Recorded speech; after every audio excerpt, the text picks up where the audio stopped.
Welcome to Tamil உயிரியல் 12ஆம் வகுப்பு தாவரவியல் பாடம் 1. நீங்க நம்ம அடுத்த கிளாஸ்ல என்ன பார்க்க போறோம்னா, ஒரு பெருவித்துசார் கருப்பையின் வளர்ச்சி. ஒரு பெருவித்துசார் அப்படின்னா என்ன அர்த்தம்? இப்ப இந்த படத்தை பாருங்க. இதுல வந்து இப்ப 4 செல் இருக்கா, 4ஆ டிவைட் ஆயிருக்கா. இந்த 4த்துல 1 மட்டும்தான் என்ன ஆகும், ஒர்க்கிங் செல்லா மாறும். மத்த 3மே என்ன செஞ்சிரும்னு சொன்னா, அழிஞ்சு போயிருன்னு சொன்னோமா. அப்ப இந்த ஒரு செல் மூலயமா அந்த கருப்பை உருவாகிறதா ஒரு பெருவித்துசார் கருப்பையின் வளர்ச்சி. ஓகேவா? இதுக்கு உங்களுக்கு படம் கொடுத்துருக்காங்க. வெரி வெரி இம்பார்ட்டன்டான ஒரு 3 மார்க் கொஸ்டின். இது டயக்ராம் உங்களுக்கு நிறைய கேட்கறதுக்கு வாய்ப்பு இருக்கு. இப்ப இந்த கருப்பை நம்ம உள்ள எப்படி பார்த்தோம், வரைஞ்சு காட்டுற பாருங்க. நம்ம இந்த கருப்பை வந்து இப்படி பார்த்தோமா, நியூ செல்லஸ்ன்னு பார்த்தோம். மேல இப்படி 3 செல் இருக்கும், கீழே இப்படி 3 செல் இருக்கும், நடுவுல இப்படி 2 செல் இருக்கும். இப்படி பார்த்த கருப்பை வந்து இப்ப எப்படி இருக்கு பாருங்க. வித்தியாசமா இருக்கா, வேற மாதிரி இருக்கா. ஆனா இந்த கருப்பையோட அமைப்பு தான் இது. ஏன் இப்படி இருக்குன்னா, தொடர்ந்து இது என்ன பண்ணும்னா, அந்த குன்றலிலா பகுப்பு தொடர்ந்து பகுப்படைஞ்சு அது உள்ள பாத்தீங்கன்னா நிறைய பெரிய பெரிய நுண் குமிழ்ப்பை தோன்ற ஆரம்பிச்சிடும். அந்த நுண் குமிழ்ப்பை உருவாகிறதுனால இந்த செல்கள் எல்லாமே பார்த்தோம்னா அடிப்பகுதிக்கு பிடிச்சி தள்ளி விட்டுறத 3 செல்லாம் பாக்குறோம் இல்லையா, அது எல்லாமே அடிப்பகுதிக்கு வந்துடும். அந்த செல்களை சுத்தி என்ன வருதுன்னா, அந்த நுண் குமிழ்ப்பை வந்து தோன்ற ஆரம்பிச்சதுனால வித்தியாசமா உங்களுக்கு தெரியுது. இப்ப இந்த 3 செல் இருக்கு பாருங்க மேல, இந்த 1 2 3 இந்த செல் எங்க இருக்குன்னா அது இருக்கு பாருங்க. நான் வரைஞ்சு காட்டுறேன் பாருங்க. இங்க 2 செல் இருக்கா, அடுத்தது இங்க ஒரு செல்.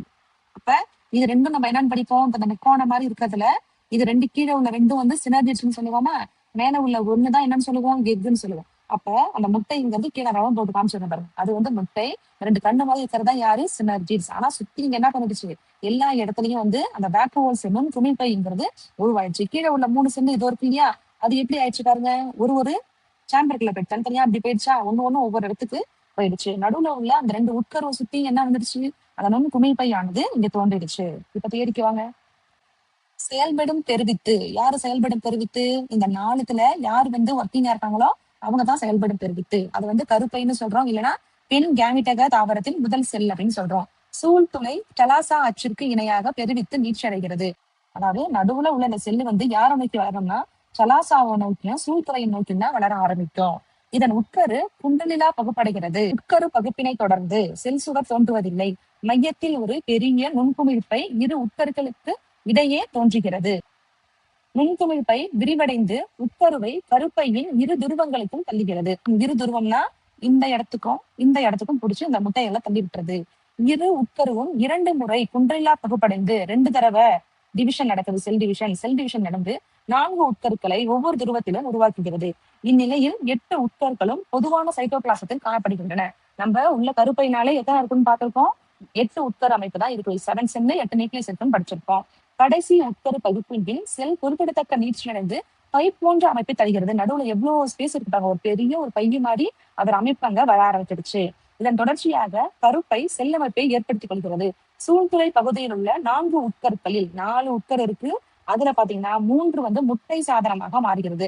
முட்டை சாதனம்னா எங்க இருக்கீங்க வாங்க, சினர்ஜிட்ஸும் முட்டையும் சேர்ந்ததுதான் யாருன்னா முட்டை சாதனம். 4வது உட்கரு மைய செல்லில் சைட்டோபிளாசஸில் தனித்து காணப்பட்டு மேல் துருவ உட்கருவாகிறது. சலாசா பகுதியில் உள்ள 4 உட்கருக்களில் 3 எதிரடி செல்லா மாறுது. எதிரடி செல்லுனா எங்க இருக்கு, கீழ் நோக்கி வந்துச்சு. 1 கீழ்துருவ உட்கருவாகவும் ஆகிறது. தாவரங்களுக்கு ஏற்ப 2 துருவ உட்கரு இணையாமல் அல்லது இணைந்து 2ஆம் நிலை உட்கருவாக மாறுகிறது. அதாவது சென்டர்ல 2 செல் இருக்கு இல்லையா, அதுதான். முட்டை சாதனத்தின் மையத்தில் ஒரு முட்டை செல்லும் அதன் இரு பக்கத்துலயும் யார் இருப்பா, சினர்ஜிட்ஸ் இருக்கு. இந்த சினர்ஜிட்ஸோட முக்கியமான வேலை என்ன, இந்த லைனை நீங்க நல்லா கவனிக்கணும். அதாவது ஃபார் எக்ஸாம்பிள், இதுதான் வந்து மலர் சொன்னமா, நம்ம மலரோட பெண் பாகம் இங்க வரையிறோம் பாருங்க. மலரோட பெண் பாகம் இங்க இருக்கு. இது மேல வந்து அந்த ஆண் பாகமான மகரந்தம் விழுது. அது எப்படி கரெக்டா வந்து இந்த இடத்த வந்து ரீச் பண்ண, அதுக்கு என்ன வழியா தெரியும். அப்ப இந்த ஆண் பாகம் வந்து உள்ள விழுந்த உடனே அந்த முக்கோணம் மாதிரி 3 செல் இருக்கு இல்லையா, அதுல இந்த 2 செல் இருக்கு பாருங்க, சினர்ஜிஸ். இதுங்க என்ன பண்ணோம்னா ஒரு வேதிப்பொருளை வந்து செக்ரேட் பண்ண.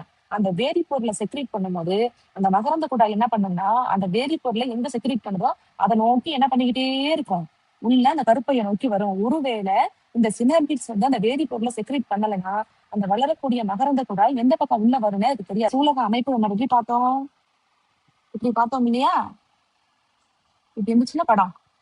இப்ப இங்க விழுற அந்த மகரந்த துகள் பாத்தீங்கன்னா கொஞ்சம் கொஞ்சமா அந்த வேதி ஈர்ப்பு திசை வழியா எந்த இடத்துல அந்த கவரிங் லேயர் இல்லையோ அது வழியா தான் என்ன பண்ணணும், உள்ள போகணும். அதுக்கு அப்ப அந்த மகரந்த குழாய்க்கு வழிகாட்டியா இருக்கிறது யாருன்னா இந்த சினர்ஜிஸ் தான். பொருட்களை சுரப்பதினால் மகரந்த குழாயை ஈர்க்க உதவுகின்றன. சினர்ஜிட்களில் உள்ள நூலிழை சாதனம் சூழ் திசுகளில் ஊட்டம் கருப்பைக்கு உறிஞ்சி கடத்துவதற்கு உதவுகிறது. மேலும் மகரந்த குழாய் முட்டையை நோக்கி செல்வதற்கு வழிகாட்டுகிறது. இவ்வாறு 7 செல்கள் கொண்ட 8 உட்கரு பெற்ற கருப்பை உருவாகிறது. அதாவது இந்த இடத்துல இருக்கு இல்லையா, அதுல ஒரு முடி மாதிரி ஒரு ப்ளூ கலர்ல கொடுத்துட்டாங்க பாருங்க. இந்த இருக்குல்ல ஒரு நூலிழை சாதனம்னு கொடுத்துருக்காங்க இல்லையா, இது எதுக்கு ஹெல்ப் பண்ணுதுன்னா அதுங்களுக்கு ஊட்டம் அளிக்குது. அது மட்டும் இல்லாம அந்த வளரக்கூடிய மகரந்த குழாய்க்கு வழிகாட்டியாகவும் இருக்கு அப்படின்னு சொல்றாங்க.